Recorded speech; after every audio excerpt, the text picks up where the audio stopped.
here and doing well.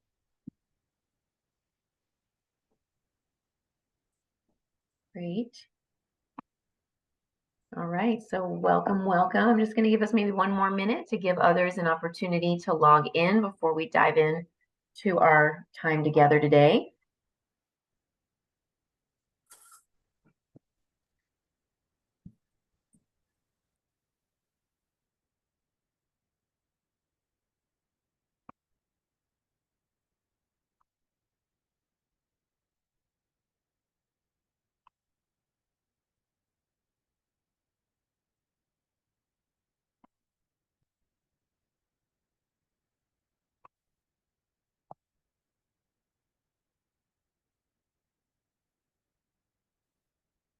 All right, so we waited just long enough for a few more people to come on in, so I think we should get started and hopefully others will join us. So again, welcome everybody to our quarterly Prevention and Early Intervention Collaborative. My name is Diana Gutierrez. I'm the PEI manager here at RUHS Behavioral Health, and I'm so glad that you're all here with us today.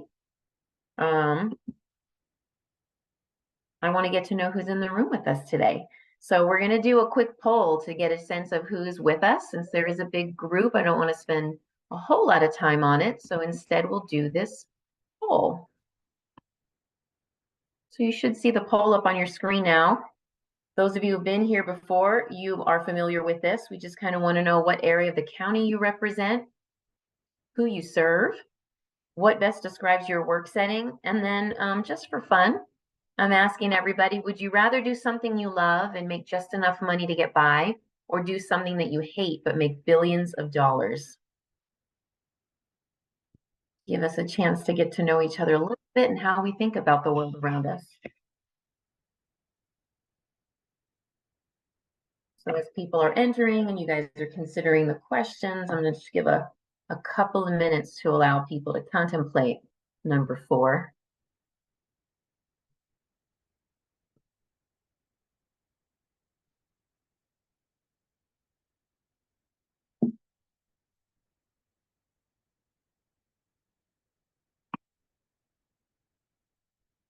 A little more than half of you have responded.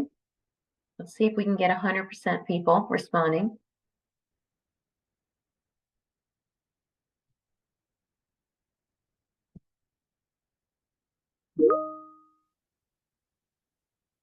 All right. I think that's probably about good. Let me go ahead and end the poll and share the results to see who is with us here today. So we've got a pretty good countywide representation today. A lot of people that serve the entire county, which is awesome. Let's see, who do you serve? Across the whole gambit. We've got children, K, adults, and mature adults all getting services from the folks that are here, which is great. And a lot of us are from the department, so hello, colleagues. Contract providers is awesome, and some other county departments and some school. We're really glad that you're here, and community-based organizations as well. Kind of list this, and we look to have partners from all these different areas and others that can really learn about what PEI services are all about, so that we're making sure our services are getting to those who need it the most, and we can build those partnerships. So if you know people who ought to be here that aren't, please connect them to us so we can make sure they get on the list in the future. And then for our fun question, would you rather do something you love and make just enough money to get by, or do something you hate but make billions of dollars? And about 79% of you want to do things that you love and make just enough money. And 20% said, I don't care what I'm doing as long as it's making me tons of money. So that's a good, honest answer. And I just think that's a lot of fun to just get this opportunity each month to learn just a little something different about us and make us think about something a little more that we don't normally think about. So thank you guys for entertaining that. Today we have a pretty good agenda lined up for you. We are going to start with a little trauma-informed systems moment like we have been doing for quite some time already this entire year. And then our program spotlight for our PEI program we're going to highlight is our Strengthening the Circle project, which is part of our Native American programming. And then I'm going to tell you a little bit about September, which is Suicide Prevention Awareness Month, and the kinds of things that we have coming up. And then we do have Leah Newell here today that's going to do an MHSA stakeholder feedback about an innovations project. So she'll be sharing a little bit more about that. And then we'll leave time at the end for any PEI provider updates and general community roundtable announcements as well. So moving right into it, trauma-informed systems, right? This is the perspective of having a new lens.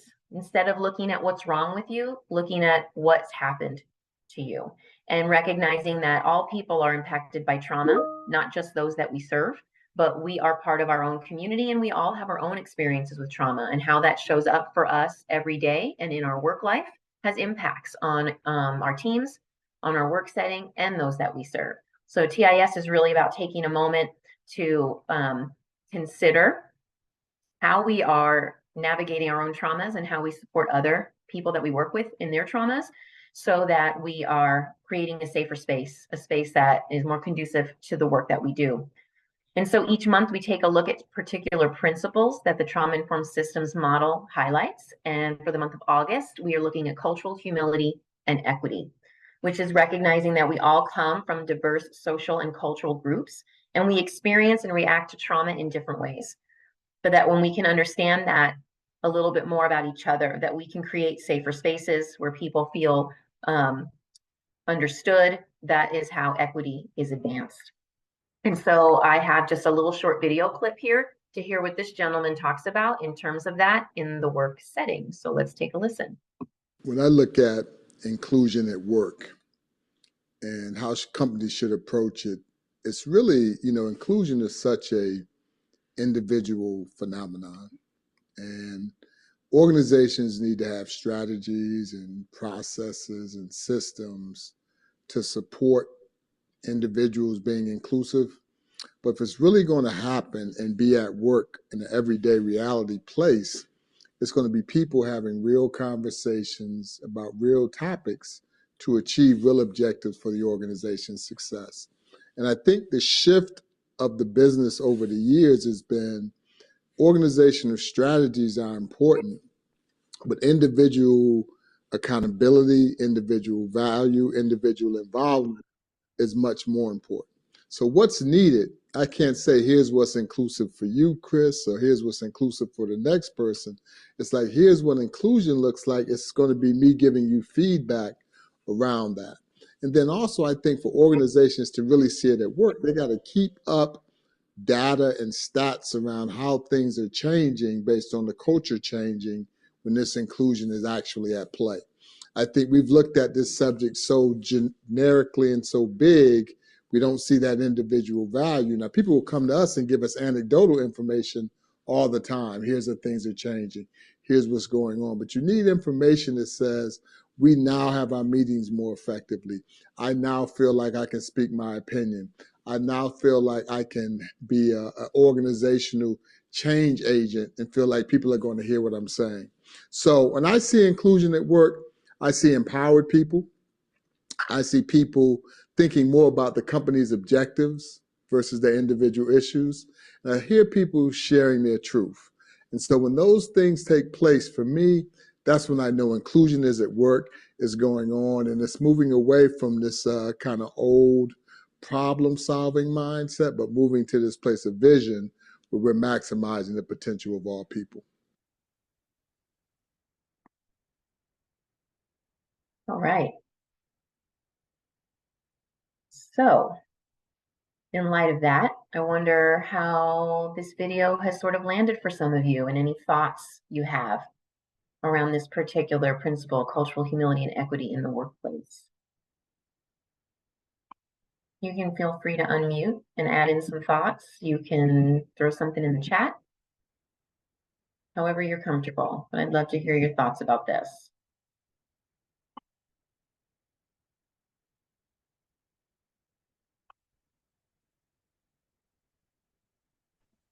Hello, this is Van with Locked In CEA Inc. Can you hear me? Yes, hi Van. Oh, yeah. I'm totally in line with what he's sharing, but from my experience, our organization focuses on system impact of people coming out and getting them jobs within the mental health field. and they all have degrees. They got their education while incarcerated, and what we're experiencing instead of inclusion, we're experiencing extremely heavy bias, especially when it comes working with the county. So it's the surface level smiles. Oh yeah, that's great. You guys have an interesting story, but we know story is not enough. So we require education too. But there still is the stigma, the biases, and the stereotypes, especially in Riverside County. So I agree with them to an extent. There's still a lot of work that needs to be done. So yeah, Certainly. Yeah, no, I appreciate your comment. I think that's absolutely right.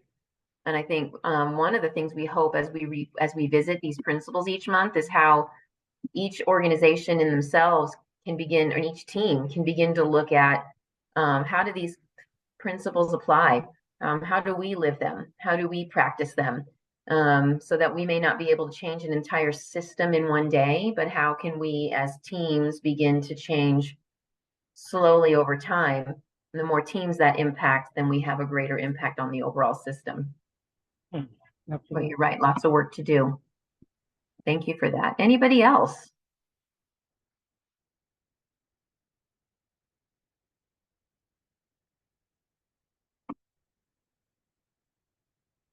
All right, well, this is some heavy stuff. These are big topics to think about. How do we work as teams within our teams and thinking about this? Oh, there's a chat. Priscilla says, practicing cultural humility helps us be more aware of the diversity around us.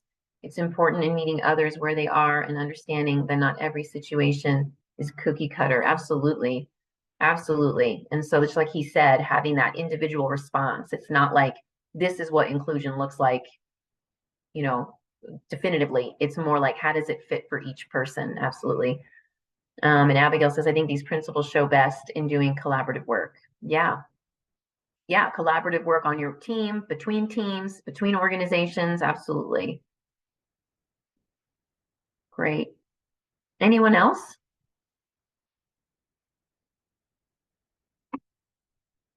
All right. Well, I encourage you to continue to think about this, marinate in this. You can feel free to chime in later if some thoughts come to mind. But I'm glad that we had an opportunity to kind of visit that and take a look at it. Next up on our agenda is learning about a PEI program, Strengthening the Circle. So I'm going to hand the floor to Mindy McFarland, who is the lead staff development officer for that program, and is going to share with you more about it. Mindy.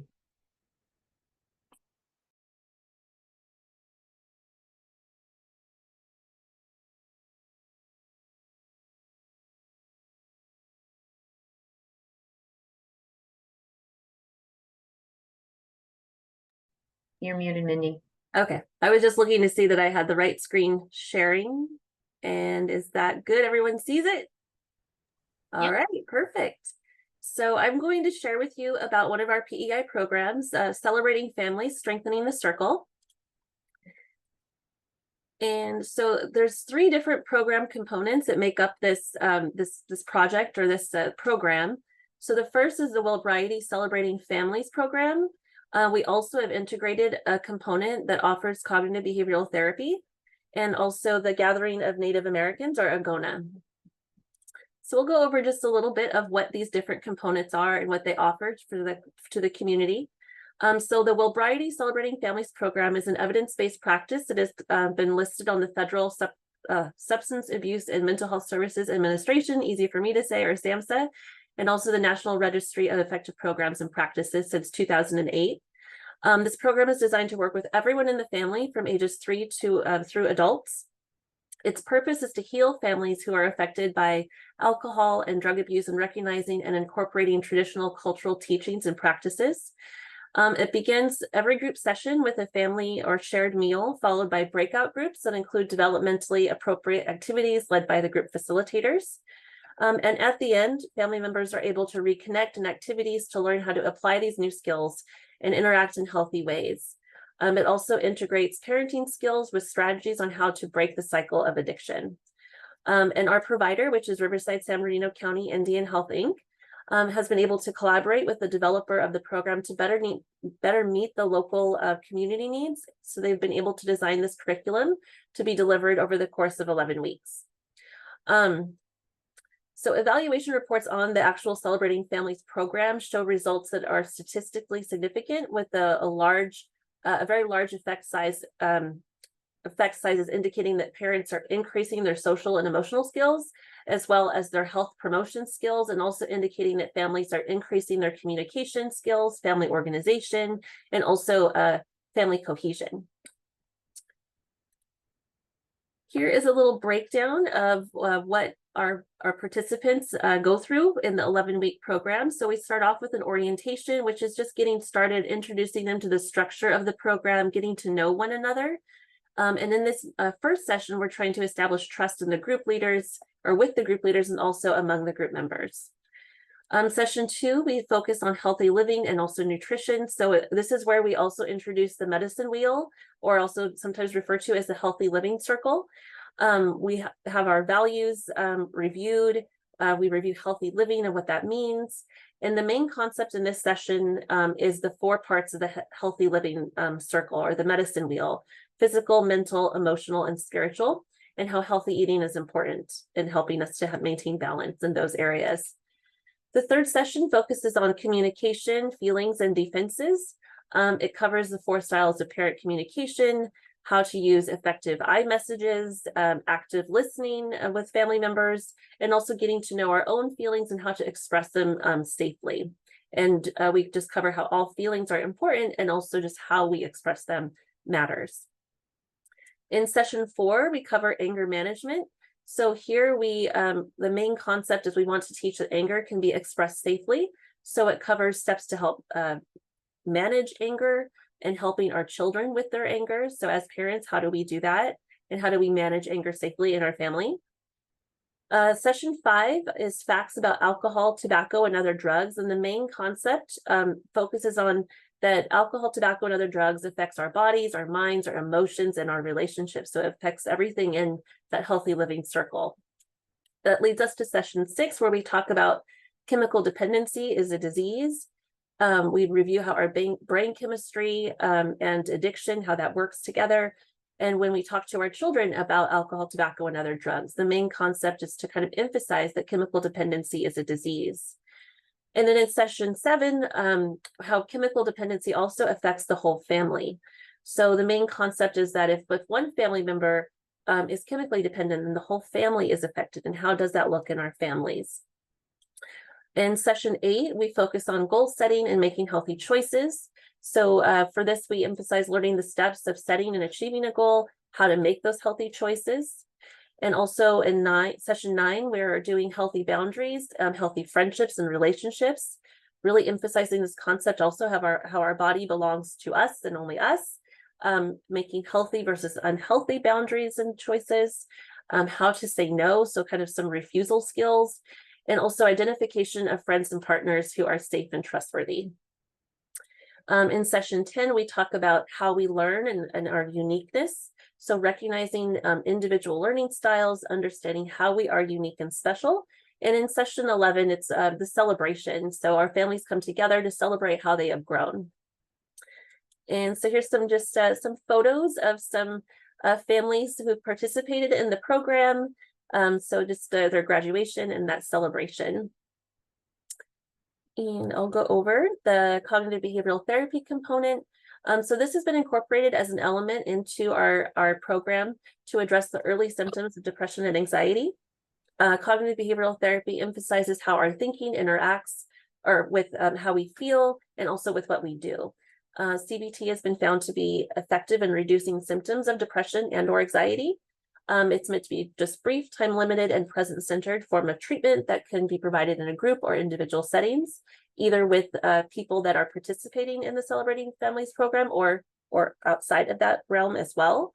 And so just seeing how the focus is on how our thoughts are connected to mood, and then to incorporate that behavioral activation, which can include that connection to cultural traditions, and finding things that bring joy and helping us focus on the whole person in that healing process, and really referencing that medicine wheel and the healthy living circle. So this is, like I mentioned, an added option, not a requirement, but also something that is integrated as a possibility for folks to participate in. And the last component is the GONA, or Gathering of Native Americans. So this is a methodology consisting of a curriculum that provides structured format for Native Americans to address substance abuse issues in a cultural context.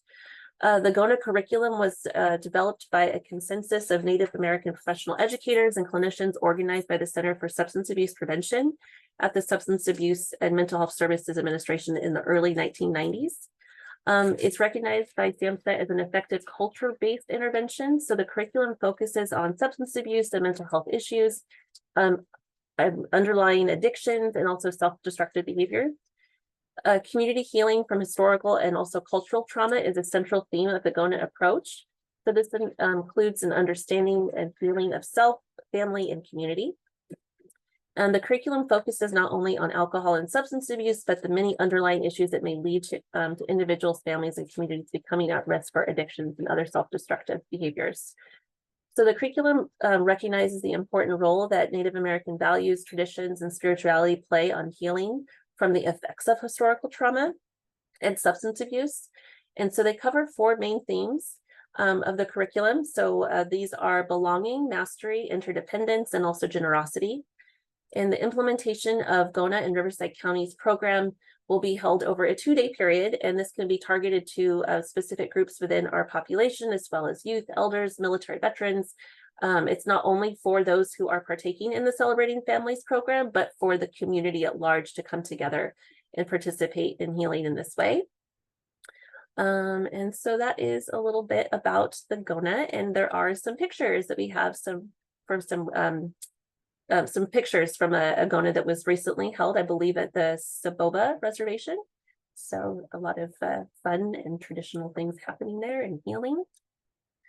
And just to end with some participant feedback from the Celebrating Families program on what people learned and what they liked. So we had some that shared, overall, this program and staff has led, this program and staff that led this sure did an awesome job. I'm taking this all with me and my family. The tools we learned will carry on. Thank you for aiding us on becoming better community members and parents to our children.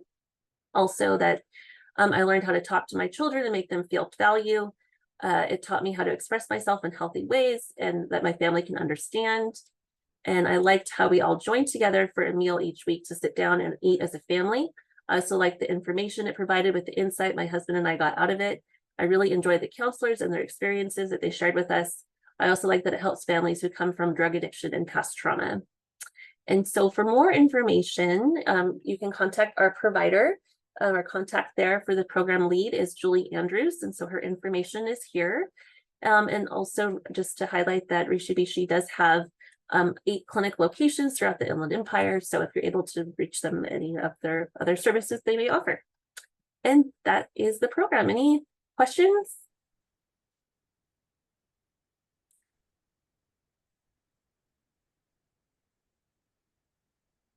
No questions at all about this really terrific comprehensive program?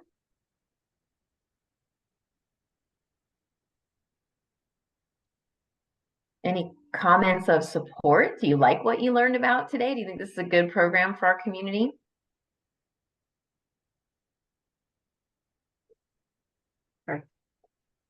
Good afternoon. This is Hi. Sean, Hi, Hi, Sean. and a year ago I participated in the Celebrating Families program. It's a wonderful program, and it brings together your family, and yeah, it's like you learn how to communicate to one another. And I know with families things just get all riled up, but it really brings the family together. You learn how to talk to one another, express yourself, and also feel good about yourself. And the these programs, that are being presented right here for the Native American programs, they're great programs. I've heard a lot of really good comments for them, including the GONA program, the CBT program. I just think that there should be more of them going on. I would like to see more in the communities like these programs. Yeah. Thank you, Sean. Thank you for sharing your own experience with it. Appreciate that. And Jared says, yes, well said, Sean. The Native community is underserved, so this is awesome. Great. Oh, here's some more comments. Are there eligibility requirements for the program? And does it take place countywide, like in Temecula for Paula and Pachanga?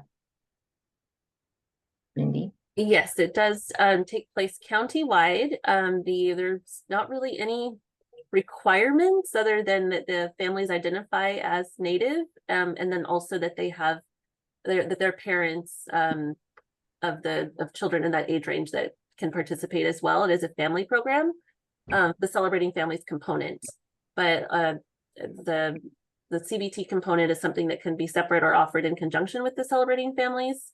And also GONA is something offered countywide for all the community to participate in. And so, yeah.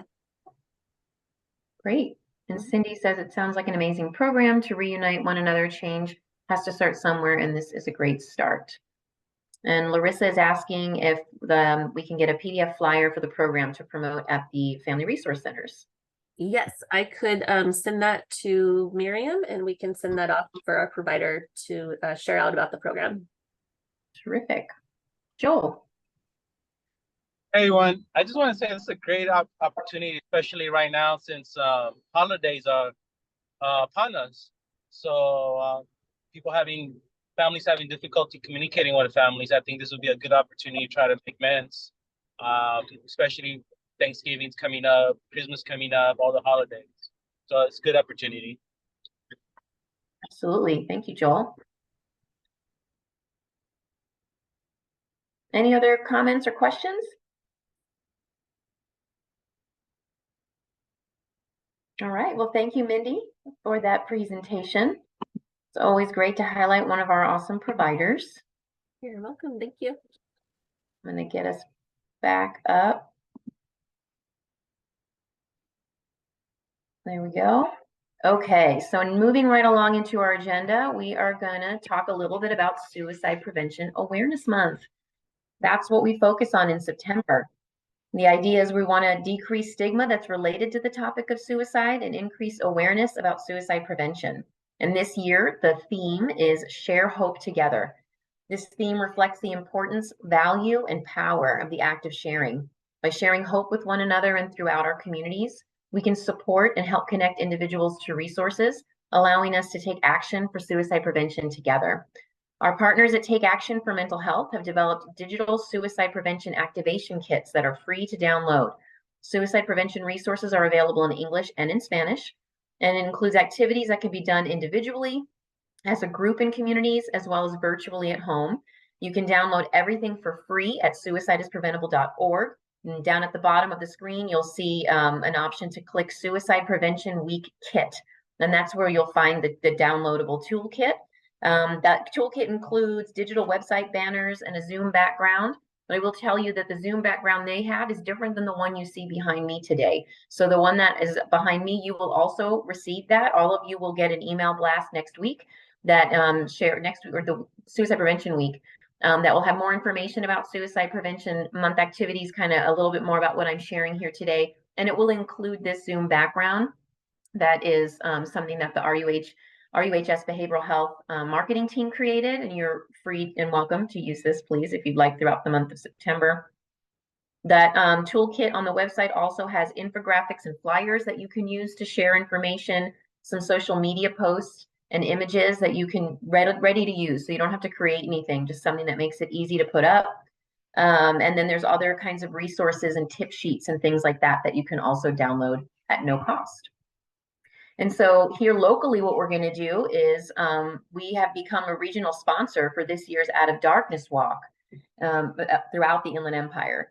So the Suicide Prevention Coalition has partnered with the American Foundation for Suicide Prevention to host 3 events this year, with the kickoff event on September 30th. So we're just barely keeping it within the month of September.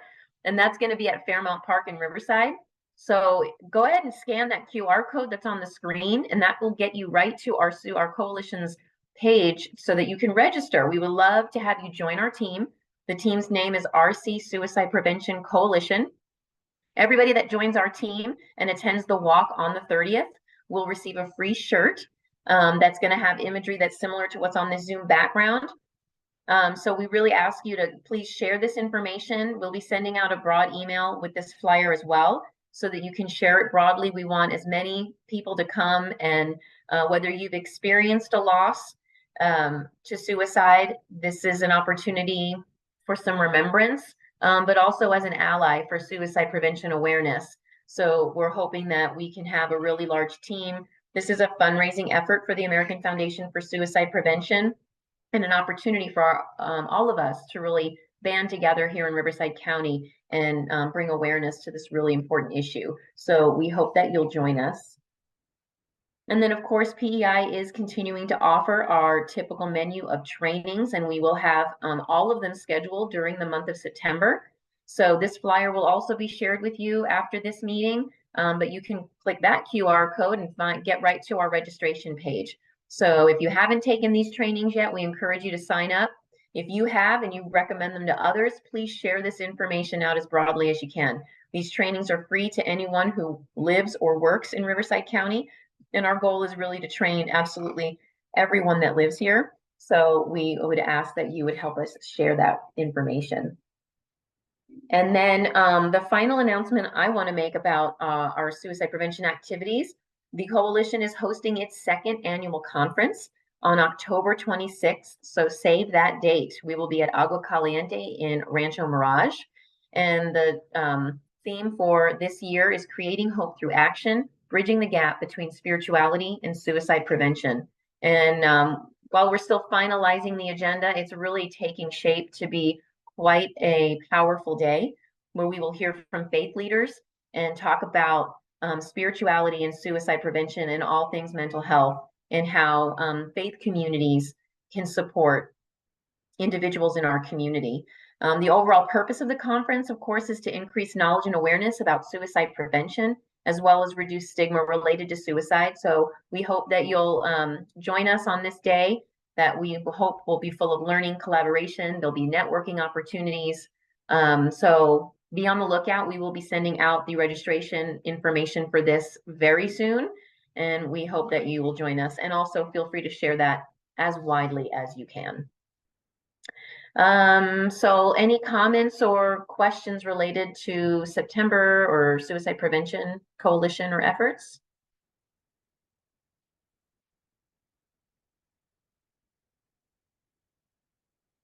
All right, I don't see any hands, and I don't see anything in the chat. Oh, wait, one thing came up in the chat. Is there a cost to the summit? Great question, Tracy. No, there is not.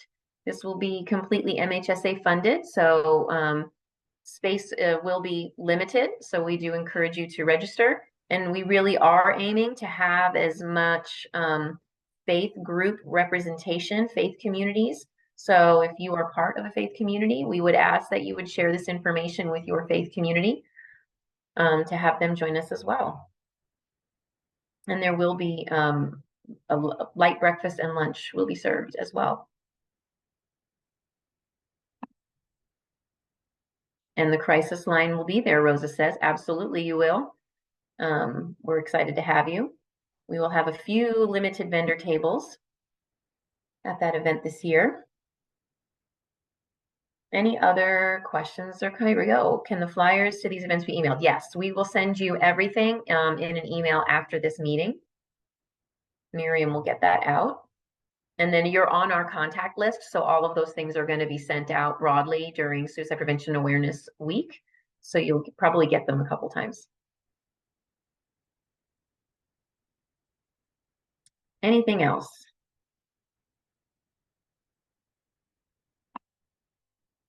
All right, if something comes to you, we'll have time at the end of the meeting to get into it. But for now, we're going to turn it over. I have Leah Newell here, who is a social service planner with the Mental Health Services Act Administration team with the Innovations Unit. And she's seeking some stakeholder feedback related to a new innovations project. So I am going to stop screen share and allow Leah to get her screen up. And Leah, the floor is all yours. Okay, let me get everything going over here.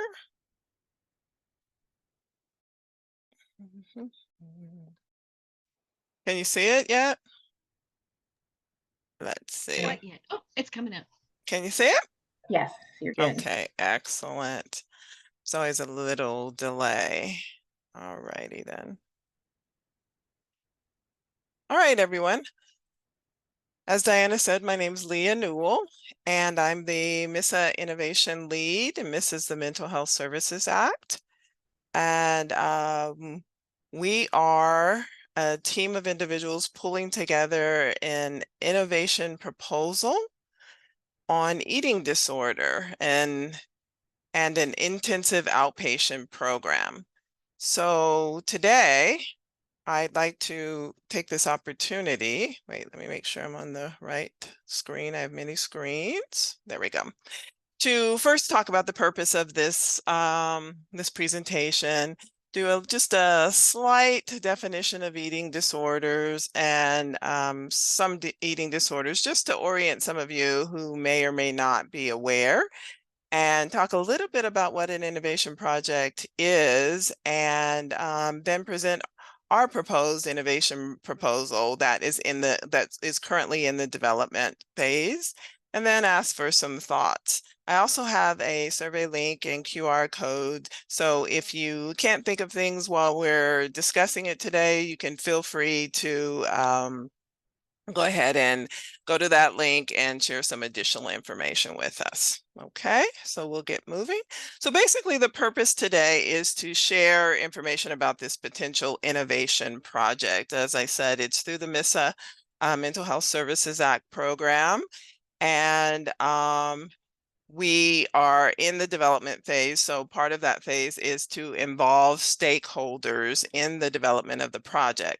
So we'd like to get your initial thoughts based on what I share with you. And I'll just give you a brief overview. As I said, everything is not finalized because we want to make sure that we're getting community input. We get input from a variety of individuals that help develop this program. And I want to offer you a means to provide additional input via the QR code or the link. And ultimately, we will be placing this proposal on the MISA website and for 30 days for public comment. So that'll give you another opportunity to share your thoughts. So, an eating disorder. So, at the basic level, it's a condition characterized by irregular or abnormal eating habits. But taking it a little further, we can say that it's a behavioral condition that's characterized by severe and persistent disturbance in eating behaviors and associated distressing thoughts and emotions. And we take it even a little bit further than that by saying there is potentially an impairment of a physical or mental health level at a physical or mental health level, because many individuals who experience eating disorders also have corresponding health issues, and that could be heart, that can be your intestines, that could be your teeth. There are a lot of medical issues that go along with eating disorders. And it's very important to our project because we are looking at that as one of the important components of treating individuals who are experiencing eating disorders. So there are some common types that most people are aware of. There's anorexia nervosa, and that's a drive to thinness with a fear of gaining body weight. There's also pica, which I wasn't aware of. That's eating substances that provide no nutritive value, such as soil, chalk, hair, paper. Some of you may have seen that show on TV that says My Weird Obsession, and thought, well, I wonder if that's true or not. Well, there is something where people do actually eat things that you might normally not think that they would consume. Also, there's bulimia nervosa, and that's binge eating, followed by methods to avoid weight gain, which could be excessive exercise, it could be purging. There are many things that individuals could potentially be utilizing to avoid weight gain. And then also we have binge eating disorder, and that's frequent consumption of large amounts of food and uncontrollable eating. And many people know of these, but you may or may not. But also, it's important to note that there are many others. There are a wide variety of eating disorders that I also wasn't aware of, like maybe restrictive eating. You only eat things from, or you don't eat things from a certain food group, or certain foods you don't eat. So there are other eating disorders that people do have challenges with. And of course, we would be looking at all these eating disorders and hopefully assisting people with managing those. So an innovation project, which I stated earlier, is through MISA, and it's one of the components of the Mental Health Services Act that looks at trying to answer questions that may be challenging within a community, or for us, Riverside County. And so we look at designing and implementing a program for a specific amount of time. And usually we do about 5 years, because we found that gives us enough time to really get into many of the issues that are occurring, and also come up with many creative ways of potentially addressing our questions. And as I said, it's a research project, so therefore we're asking questions and we're trying to come up with solutions. And sometimes we're successful and sometimes we aren't, but ultimately we are just looking at an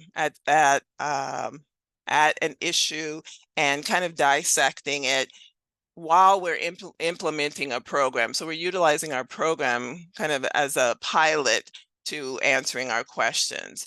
And it provides us with knowledge and informs current and future mental health practices and approaches.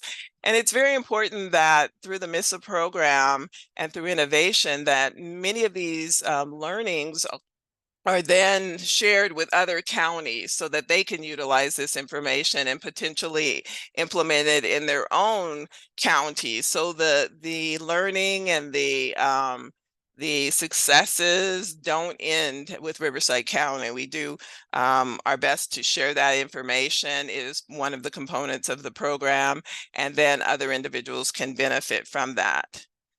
Also, we have very specific requirements, and one of the general criteria is that we introduce a new practice or approach to the overall mental health system. And so prevention and early intervention is always a component of our programming. However, we want to go beyond that. Of course, we want to prevent issues, and we want to get in on the front end of hopefully early intervention, but we also want to step beyond that when individuals do have issues that need to be addressed. One of the primary purposes is to increase access to mental health services to many of our underserved groups.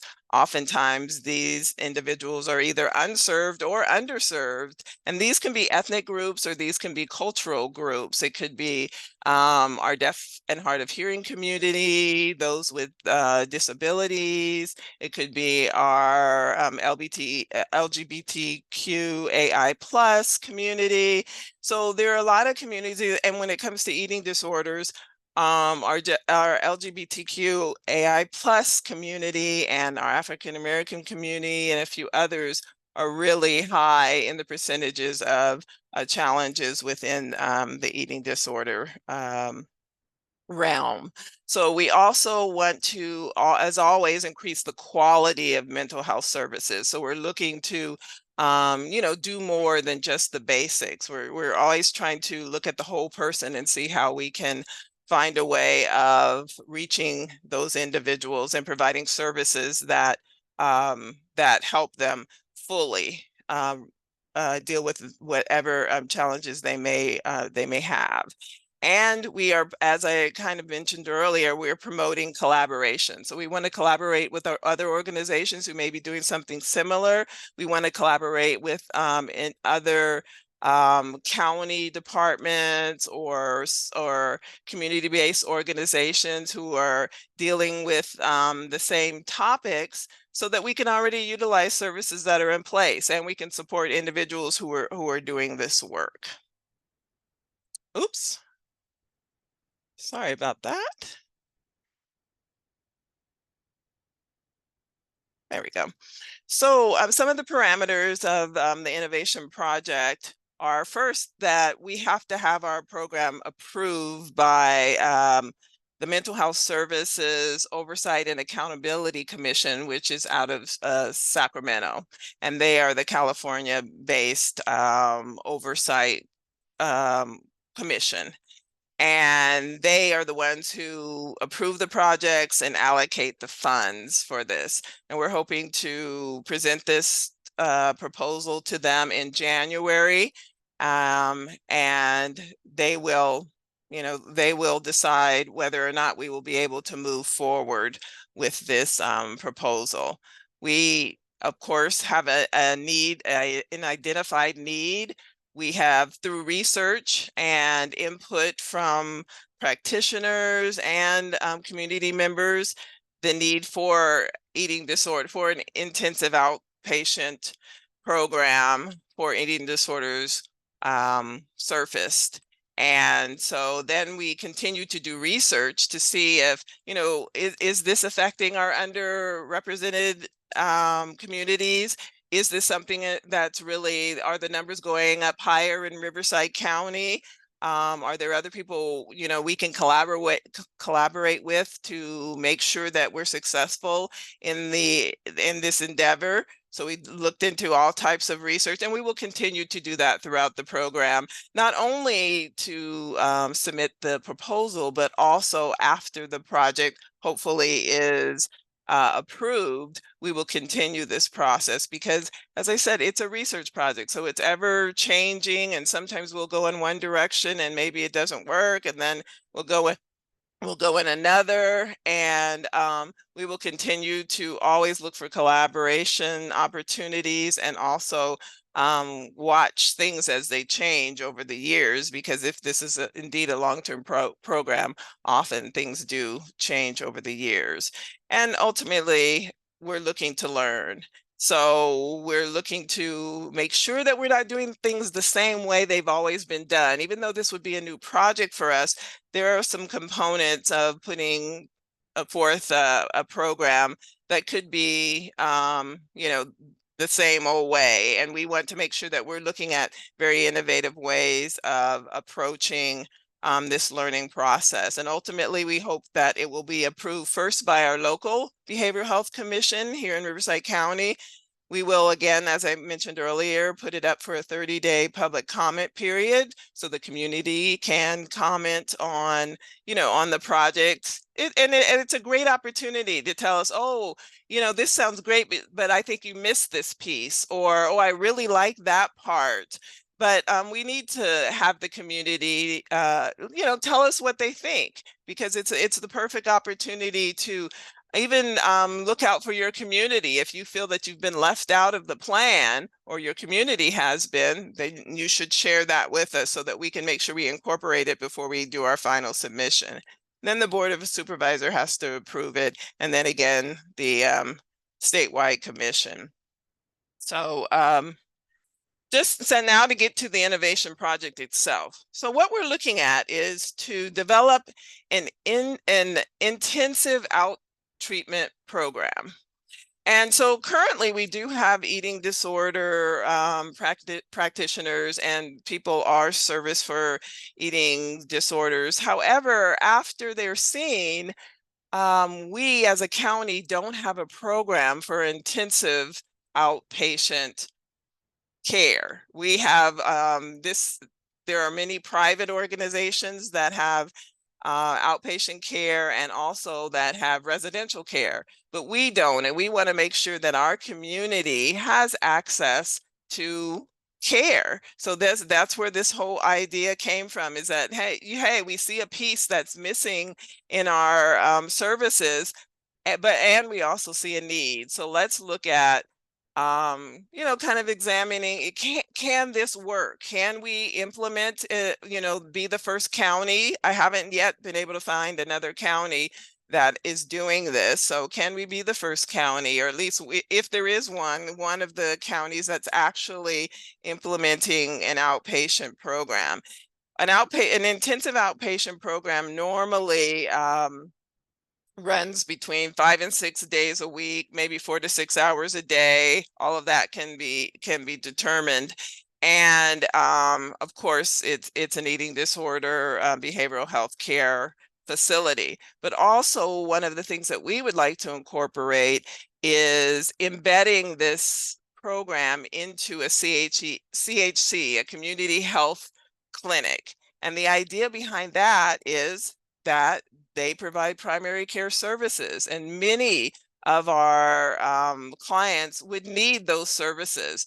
But not only that, we also want to make the connection with the physicians and the nurses and the support staff, so we can work with them to help them become comfortable and knowledgeable about dealing with eating disorders, because that has been one of the challenges in the past, is that the physicians are not as comfortable with dealing with eating disorders, because it's not something they know a lot about. So that will be incorporated into the project, and we'll talk about that a little later in regard to training. But we want to make sure that we can work with a team of individuals. So someone's looking at their mental health, someone's looking at their physical health, we'll be looking at their spiritual health, we'll be looking at a wide variety of what makes someone healthy.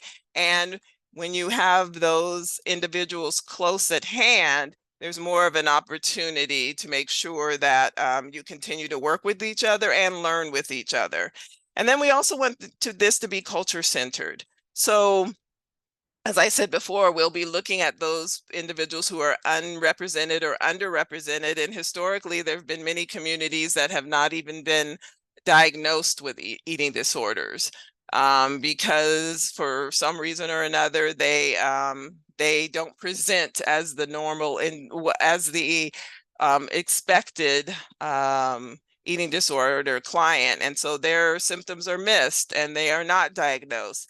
But in addition to that, we want to also recognize the fact that Riverside County has a broad and diverse community of individuals. And with this broad group of individuals, we want to make sure that their care it reflects that. And so that means looking at body type and image from different cultural perspectives, looking at food and its connections to communities in a very different manner, meal planning, not necessarily having what we might call the traditional, 4 food groups or 5, how many, they seem to change those things often. But, if you are in a Latino family and you normally eat a certain type of food, well, let's talk about that and how you're going to be successful, based on what the rest of the family is going to be eating. So we want to do that. We also want to consider the environment. When individuals walk through the door, what do they see? Do they feel welcome? Does everyone feel welcome? We want to look at language, not only providing different languages that that the staff will speak, and hopefully this will be a diverse staff, because we want the staff to reflect the individuals that they will be treating. But also we want to make sure that the words that we use are, welcoming, and we're making an effort to train our staff to use, appropriate language as we deal with different individuals, because it's not a given. Everyone doesn't know, the language and the words to use to interact with different people from different backgrounds.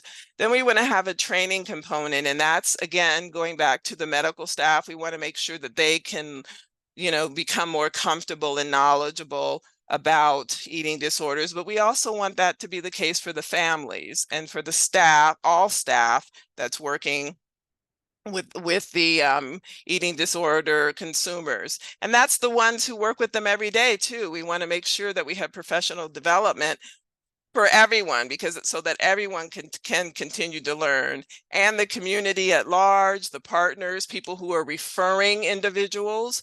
We want to make sure that they understand what they're looking for, and make sure that they have resources. We want to look at a resource library that allows individuals to access information that helps them become more comfortable with the topic. And that may be resources that are already in place, because we don't need to reinvent the wheel, but also we may be developing new resources because we're doing new things. And so we will be looking at that, and we'll be outreaching to the community to combat stigma. And because many communities are, as I said earlier, unaware of eating disorders or what is actually considered an eating disorder. And some communities think that it's only one thing, and it can only be one type of person, or, you know, if you're heavy, you can't have an eating disorder, because you're the only kind of eating disorders are someone who's thin. So we want to combat that. We want to educate people and make sure that they have the information they need to make the choices they need to make.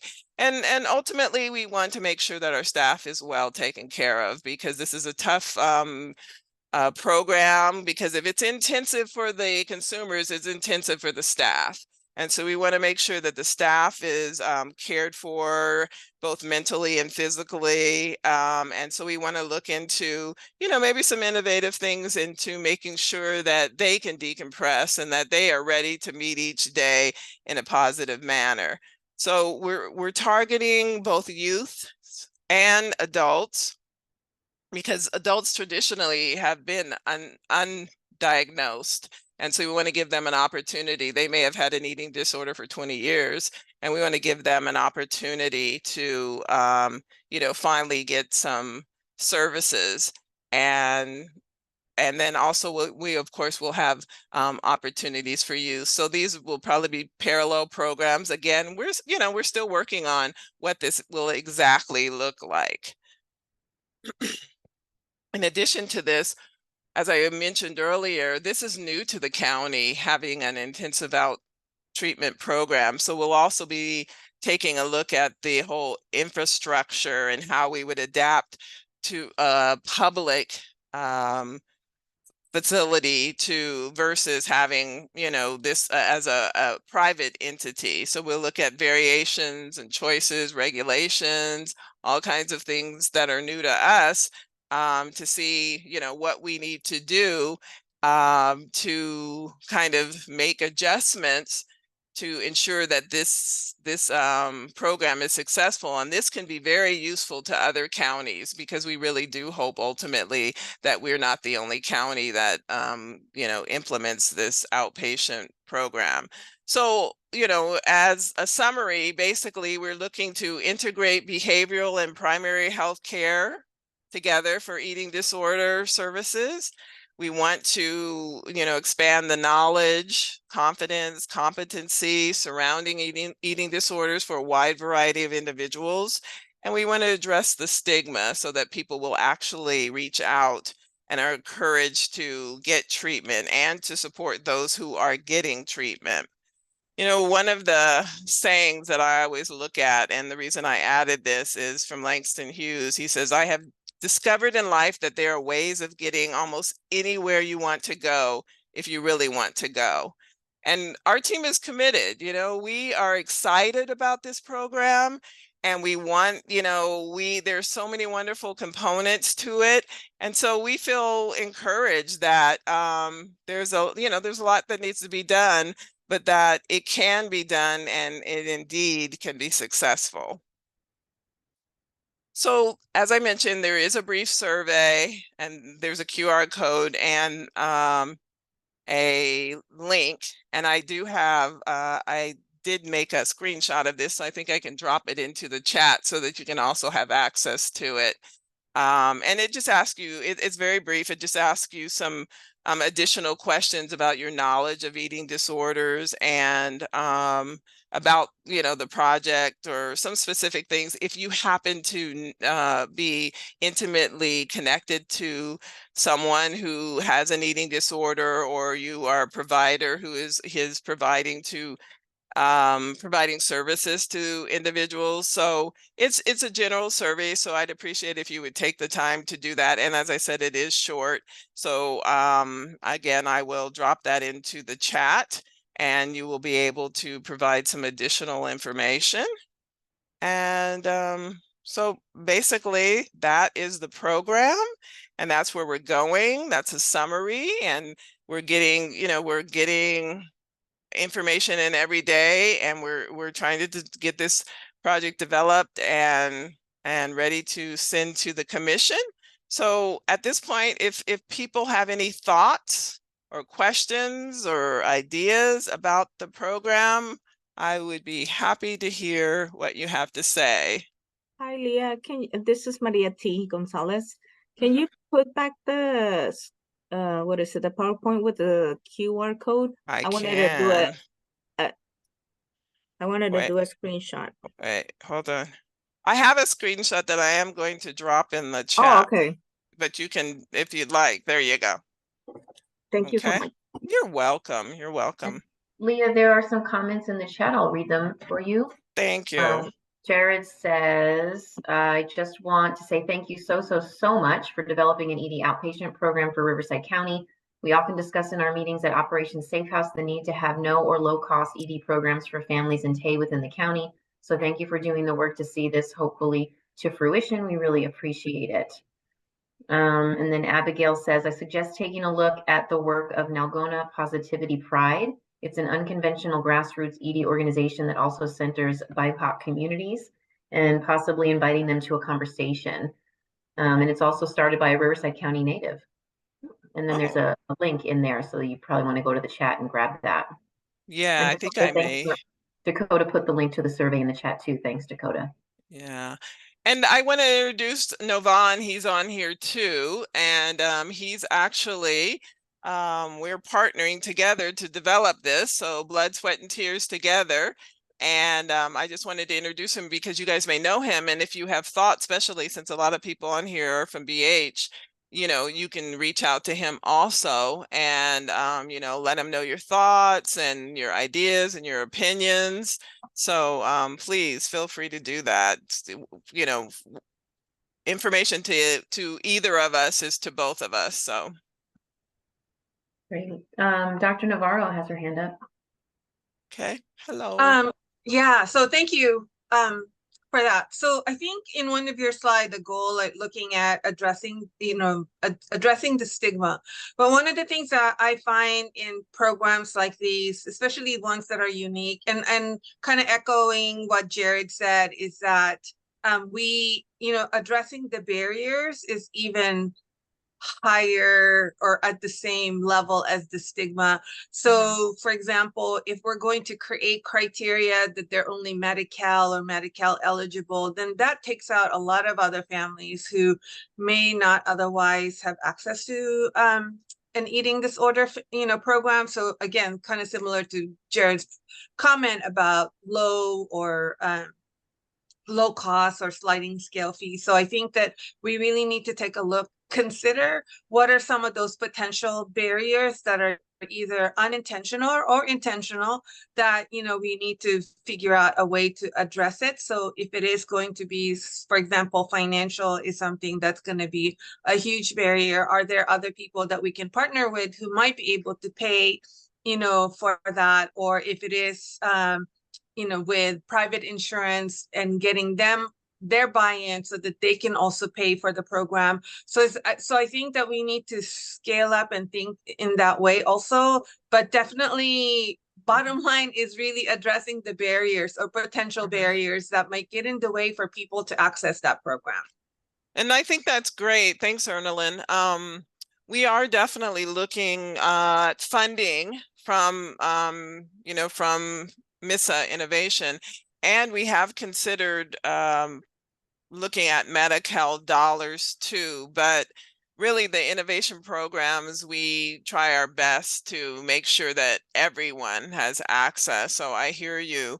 And I think that that's an important note to make. And we are looking at partnering with other organizations so that we can provide additional access to resources that we may not have. But I agree, the barriers are very important. And I'm making notes. Thank you. Other questions or comments for Leah or about this project? I can add my comment, Jasada from Tessie, Cleveland.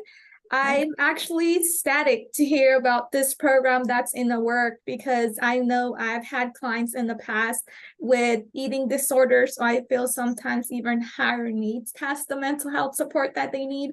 And it's been quite challenging sometimes to find programs out in the county.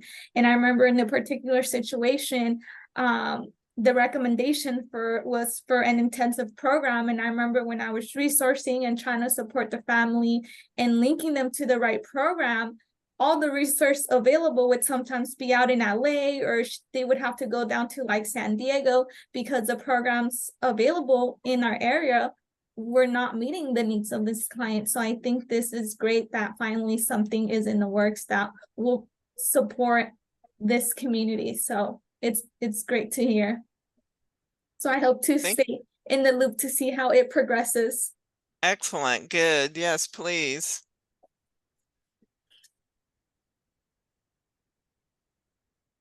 Anyone else? And just again, I will drop that the link also in the chat, but if you have any questions or thoughts, or this is a group project. I mean, we really do want input from individuals. Reach out to me, reach out to Navon, and just let us know what your thoughts are, your ideas, because more heads are going to make a stronger product. So don't feel like you have an idea that can't be shared.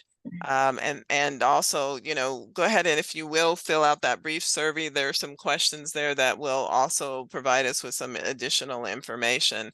And I just appreciate you guys listening today and giving us an opportunity to share some of the work that we're doing to try to develop this project. Leah, there is a comment that there might be a challenge with the survey. I'm seeing it too. Okay. So when the open-ended questions come up, it's giving a message of in red, like must be 0 characters or fewer. And as I typed it in, it said the same to me, but I don't know if it's able to submit or if that prevents it from submitting the form. Has anybody gotten to submit? Might still be working on that. So with the open-ended ones? Yeah. Okay. It does prevent us from submitting. Yeah, it won't Okay. let me. Well, then I'll talk. I'm not Miss Techie, but I will talk to the person who helped me with this and see if we can get it fixed. I apologize, but thanks for being the guinea pigs. So we'll work on that hopefully today. And please, if you don't mind revisiting, I appreciate that. And I just want to echo what Leah is saying, right? As far as the feedback, we want to be as inclusive as possible. And Leah and I are in the same mind as far as like the idea of go big or go home, right? I think we have an opportunity to do something that's different. I know the ideas, could be mind blowing, but it's better to take a shot at it, and hopefully it becomes successful and get approved and all that, as opposed to going small, right? So this is our opportunity right now to go big, basically. So your feedback would be greatly appreciated. Awesome. And Dakota's asking that when we send the flyers, can we also resend the survey link? So if Leah, you can make sure that gets corrected and send it to Miriam, then she'll make sure to send it out along with your flyers and everything else. Sure, no problem. Thank you. Thanks for trying it.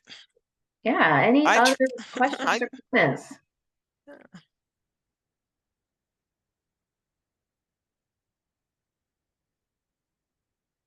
All right. Well, Leah, thank you so much. That was a great presentation.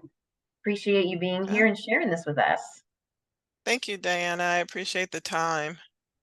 Yeah, all right. So, moving right along, we are now at a point where we can hear some PEI provider updates. I know we have a few of our PEI contract providers in the room. Anybody have any upcoming events, classes, or activities that you'd like to share, or any other kind of announcement? I would like to share. Great. I don't know if this is a place, but I'm still going to share. Go right ahead. So here at Parent Supporting Training, we had our first graduation of nurturing fathers. We had 9 graduates, so it was exciting for us to have this nurturing parenting classes specifically for fathers. So that was exciting to see, and we're planning to do the second round. And once that our facilitators do the second round, they will be able to train others within our department to teach that nurturing fathers. So we're excited to do that. Awesome. Yeah. Thank you. Yeah, thanks for sharing that. I'll open it up beyond if PA providers, please share, but any other community organizations that might have an announcement or anything that you'd like to share, this is your opportunity to talk about what's going on in your agency and share any announcements that you have. I would like to share on behalf of Dr. Carson.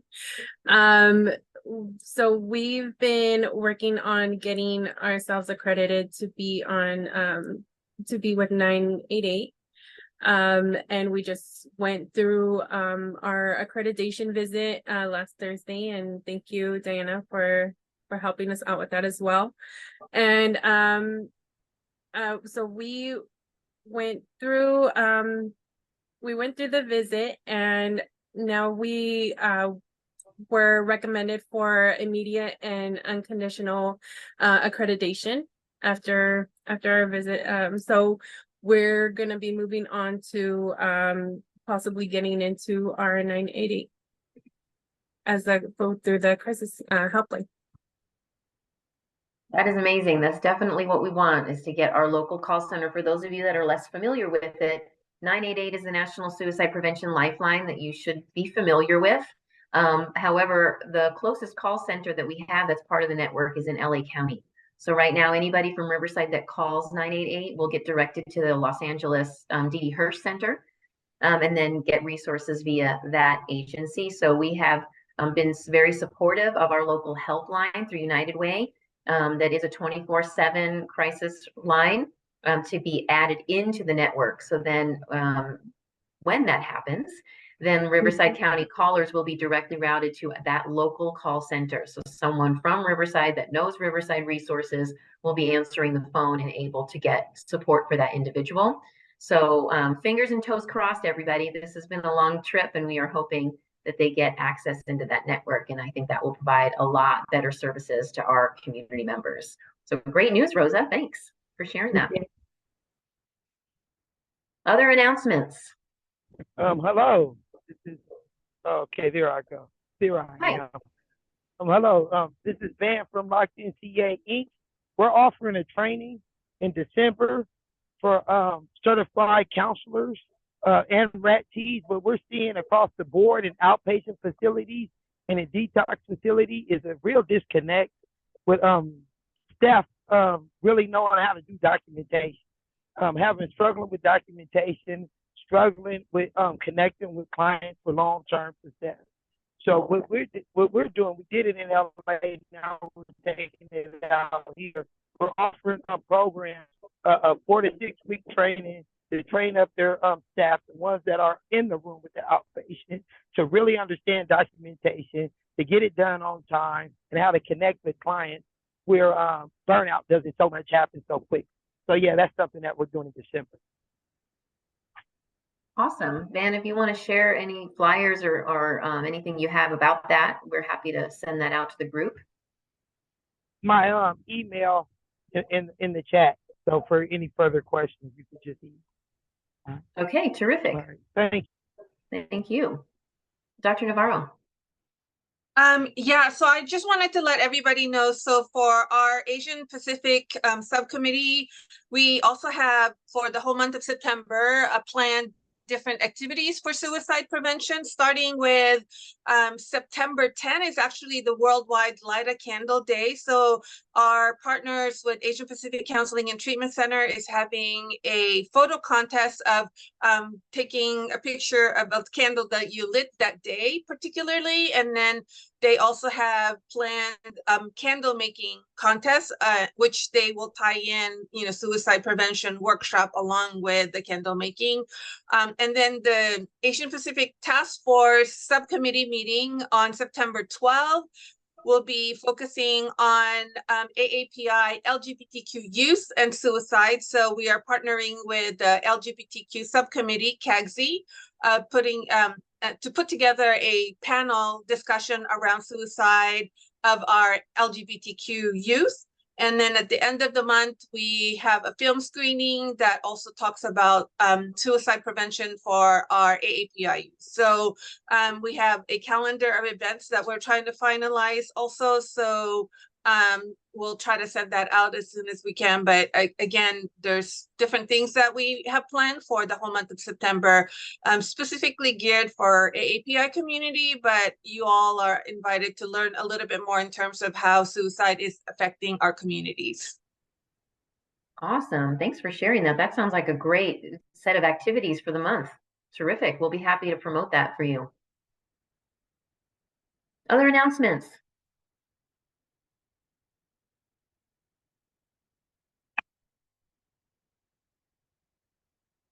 Dakota, I saw you put in the chat, but do you want to share with the group? Yeah, sure. Thank you. We are the WADE Alliance, that stands for Wellness and Disability Equity Alliance, and we are working to super serve people with disabilities, getting them connected to mental health services, and also asking what the county can do to be more accessible, transparent, friendly. So we have the meeting together, partners, people in the community, stakeholders, caregivers, all are welcome as we look over these issues and make strides towards elevating the voice of people with disabilities. So I will send the flyer, or I already sent the flyer to Miriam, so she can send it out if that's all right. Of course, yeah. Thank you for sharing that. Thank you. Other announcements?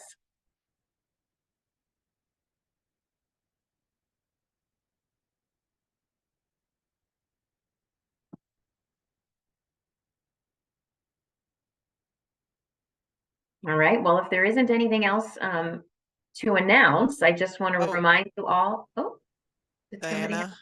Yeah. It's Leah. Sorry, I can't find my hand, so I can't be appropriate.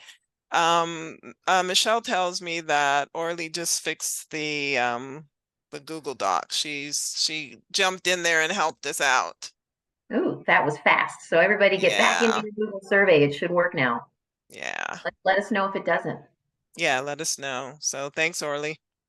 Real-time response, all that. That's awesome. Okay. Yeah, when people have skills. That's right. Dakota, thank you. She says y'all threw a good party last week. So several of you were probably there. We had our annual PEI summit. We bring together our PEI providers annually to get some new information, education, and recharge for the year to come. And this year we had a great presentation that talked about resilience. We had two keynote speakers and talked about in cultural communities what intergenerational trauma looks like and how it impacts people today, and what we can do about that and how we can better support as providers individuals who might be experiencing symptoms as a result of intergenerational trauma. And then we had a terrific afternoon inspirational speaker, D. Hankins, that talked about his experiences growing up in the foster care system and how he bounced back, how he had resilience and what that looked like in his life. And he was pretty amazing. So we were happy to bring together our PA providers. We're always so grateful for the work that you guys are doing out there in the community. It is you that know the community, that are in the community, that make these programs really come to life and have the most impact for the people that we want to reach and serve. So we as a county agency know that it is partnerships with organizations like yours that really make the PEI impact happen in our community. And so our annual summit is our way of thanking you all for doing that great work and hopefully giving you some not only knowledge, but an opportunity to just kind of build and recharge for the next year to come as you're all continuing to dive into services. So that's what that comment is about. Thank you, Dakota, for I'm glad you were there and I'm glad you enjoyed it. Hopefully everyone else did also. But I do, if there are no other announcements, I want to remind you all to please click the link and sign up for the Riverside County Suicide Prevention Coalition's team at the AFSP Out of Darkness Walk. We would love to be the biggest team there and sign up to be a part of it. We'll get you a t-shirt. It's a pretty short walk, you guys. It's nice and gentle. So it's only about 2 miles or so, I think, around the park. If you want to run it, Navon, you can. But we won't make you. You can walk. And because the coalition is a regional sponsor, we actually get some time on stage to make some announcements about the coalition, spread the word, try to find new membership. And then we also get to be at the front of the line with the banner to start the walk. So if that's exciting to you, sign up and come be with us and share this, be a part of the change, really. And be on the lookout for other suicide prevention activities. And if there isn't anything else, then I will give you back 35 minutes to your day. I thank you all so much for being here each quarter, and we'll look forward to seeing you at the next one. Have a great afternoon, everybody.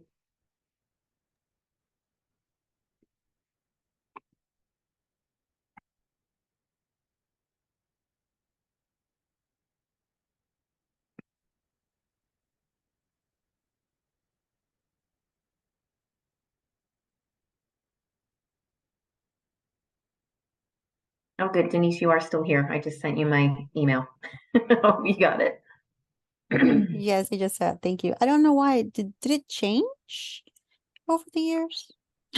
Over the years, yes. It's been this email for maybe about 2.5 years, 3 years now. Okay, it's possible. I used to be Diana Brown, so if you knew me then, yes. That's exactly what it was. Okay, thank you so much. I'll send that, Thank and you. that'd Yeah. be great if you could forward it. It's just we're collecting some community data. So, Yeah. all right, Absolutely. perfect. Thank you so much. Have a good afternoon. You too. Bye-bye.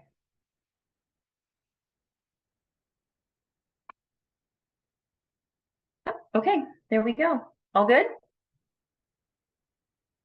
So I don't know if you have flyers or people sent you stuff or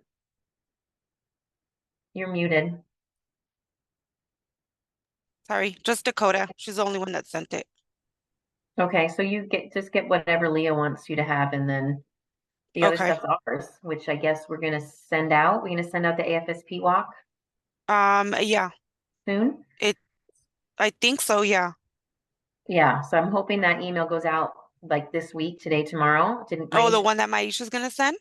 Is she gonna send it? I believe so. Yeah, and she just sent me a message this morning that it was approved already. Yeah. Yeah. We want that to go out. Let's have it go out to both the PEI list and the SPC list. Okay. Okay. I'll send her a text because she's downstairs with group facilitation. So I'll send her a text and ask her if she wants me to send it or if she'll be sending it. Okay, yeah, she might want it through the PEI contact email. Okay. All right. Mm-hmm. Okay, cool. Let me know if All you right. need anything. Otherwise, I'll see you tomorrow. Okay. Bye. Okay, bye.